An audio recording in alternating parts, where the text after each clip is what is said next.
Starts up first time every time. The new Koleos. This comes in at just under 500,000 Rand, which is good value for money. Similarly priced to your RAV4s, your CRVs, your Nissan X-Trails, but this feels a little bit more plush than the X-Trail. It feels a bit more luxurious. I like the width they've given it. I believe the X-Trail is longer and higher, and this is wider and slightly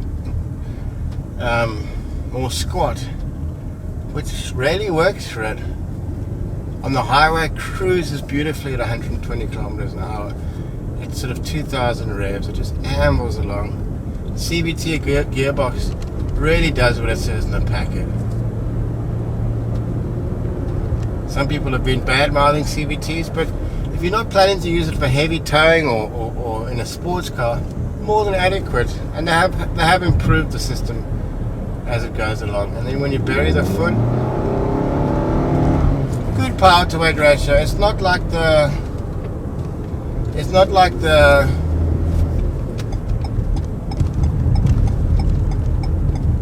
A1 that I had last week that'll just throw you in the back of the seat. That's very much overpowered. This is perfect power to weight ratio. The indicator stalk is a little bit overzealous on the sound, but it does what it says in the packet, so you can't argue with that. Handling is good. You do get a little bit of tire squeal through faster corners. It does remind you that it is a big SUV with proper clearance. But for normal driving, normal handling, spot on. And I like that they haven't put silly low profile tires in an SUV. This is the car you can actually take off-road, and it's got a full-size spare. So well done, Renault, for that. Another beautiful day in Cape Town. Koleos is just lapping it up. So this is based on the Nissan X-Trail frame. Good frame to base any car off. Strong, rigid. I've had an X-Trail for 6 or 7 years and it never let me down. So they've actually got it the right way around this time. Before they were using a lot of Renault parts and putting a Nissan badge on, but now they've actually got it the right way around. They've got the French styling, beautiful styling, quite elegant, and they've gone with a lot of the Nissan hardware. Under the bonnet, they've gone for the 2.5 litre petrol engine from the Nissan X-Trail. At first, when I got in here, I thought it was a diesel. Recorded a whole review thinking it was a diesel, and opened the bonnet up, and lo and behold, it's a 2.5 petrol, the same engine that I've got in my Nissan X-Trail. But this is a lot quieter. It's got the same grunt. Good decision, Renault. At first I thought it was a 1.6 Renault engine from the X-Trail, but it's actually the 2.5 petrol. One of the best 2.5 four-cylinder engines in the world, in my opinion. Really exceptional reliability, good fuel economy. You're getting 9 litres per 100 k's, which is actually less than I'm getting in my X-Trail. I get about 9.5. So they've improved on efficiency. It seems like they've sort of detuned the engine somewhat, which is only going to be good for longevity. And it's got more than enough power. Let's put the boots in. There you go. I don't know what I've been hearing. I thought I've heard some turbo whistles. Oh, I've just got turbos on my mind, ladies and gentlemen. The new Renault Koleos. They went and put my favourite engine in. Well done, Renault. And you're not going to go wrong with a 1.6 diesel in this either. A friend of mine's got the 1.6 diesel in their X-Trail, in their new X-Trail, and it goes really, really nicely. Exceptional fuel economy. Can't complain where that all ends up. Let's get some aircon going here. It's getting a little bit toasty. So who are the sort of people that are going to buy this? A lot of housewives and dads who've got to take the kids to school are going to like this. You can fit 3 kids in comfortably, and because they've given it the extra inches, the kids don't squabble as much. There's more room back there. There's more leg room. They've gone with a 4-seat, the 5-seat option. There's enough space here definitely for a 7-seater option, so I'll be keeping my eyes peeled for that. Very, very well made indeed. Renault seems to be raising the bar on quality control.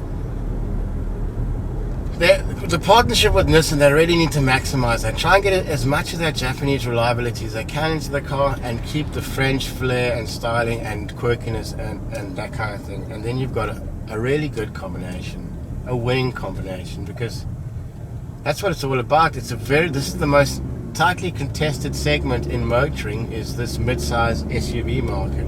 It's all to play for. It can really make or break a brand if you don't get it right. Nicely laid out interior. You got your start button there to get everything going. Gives you a little bit of a tune as it starts up. Good touch screen. Your drinks holders here. What I like is for off-road, it's got these bars for the passenger to hold on. Often I find passengers complain there's nothing. You've got the handle up there, but you've got nothing here to hold on to, which is really good. The only problem is for styling they've duplicated on the other side, but I find my leg sometimes touches that, so it's not really necessary to have it on both sides because the driver's got the steering wheel to hang on to. Cavernous glove box.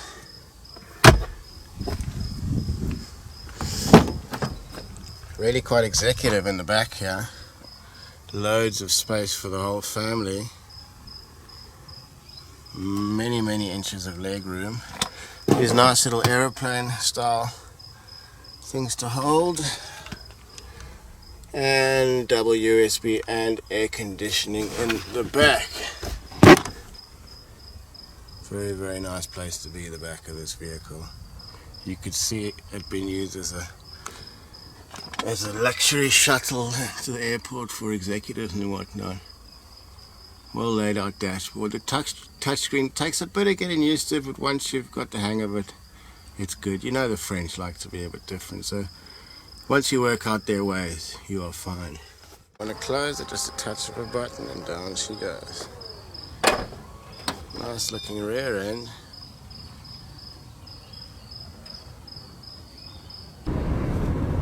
This 2.5 litre petrol pops out about 237 kilowatts.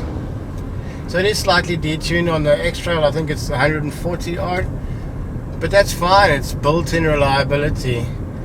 They've really got this 100% right with the Renault. They've got the Japanese reliability on the engine and the hardware, and they went with a French styling. That is a match made in heaven. Finally they've got it right. So hats off to Renault. And hats off to Nissan for sharing one of their best platforms and arguably the best 2.5 litre petrol engine in the business. Let's give it a go up price. Let's see what the handling's like over here on a little twisty section. Well, that turbo sings beautifully when you give it a bit of go. You've got an eco mode as well, which I'll use briefly, but this engine's so economical I haven't had the need. Just sings up the hill.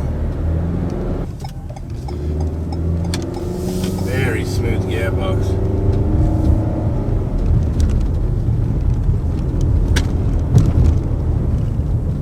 Really a lovely place to be, the Koleos.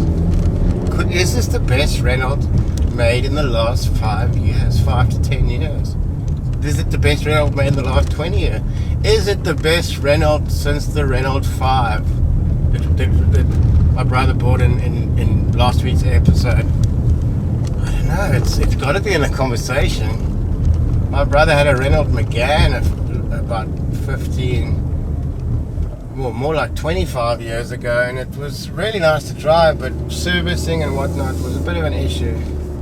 And I've heard of people having problems with the scenic, but having said that, I've heard of people that have got the smaller Renaults and they go on no problem whatsoever. And I do like the French styling, so it's nice that they've got their act together with this one. This is the sort of Renault that you could go out into the bush with confidence. And for me, I love it. And it's Euro 5 NCAP, reliable, not too expensive, and is not every Tom, Dick and Harry is going to be driving this. So you got a little bit of individuality with this thing, which is always nice. If you're driving the X-Trail, you know there's a good chance that 5 or 6 other people on your way to school are going to be driving the same vehicle as you. All in all, one hell of a package. Well priced, well powered, very safe, very spacious. The ultimate mommy's wagon? Quite possibly. So, I'm going to give it 8.5 stars out of 10. Well done, Renault.